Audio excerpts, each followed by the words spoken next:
At the December 13th FOMC meeting, Federal Reserve Chairman Jay Powell opened the door to as much as 75 basis points of eases in 2024. This pivot caused yields to crater across the curve and weighed on the dollar against most currencies. Since those comments, several Fed officials have been making comments that have confused the issue, with Richmond Fed President Barkin making dovish comments and Atlanta Fed's Bostic making hawkish comments.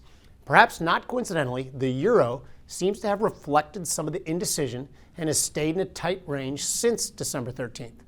Now, the narrative seems to be that although rates are moving lower in the U.S., they're also moving lower across the eurozone in anticipation of a coming recession there. German two-year yields were at 2.7% on December 12th and have since dropped to 2.44%, while at the same time U.S. two-year yields dropped from 4.73 to 4.38. Now, the last few days, the euro currency has traded between 1.10 on the upside to 1.093 on the downside.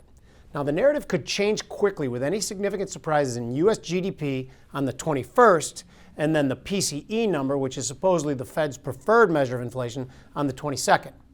Now, the CME offers three different size currency contracts, the standard, the mini, and the micro, in order to match traders up with their preferred risk tolerance. We're going to be using the micro in these examples. If a trader believes that the euro could rally from here, they could express that by buying the March micro euro futures contract at 1.1012 and target a move to 1.1200.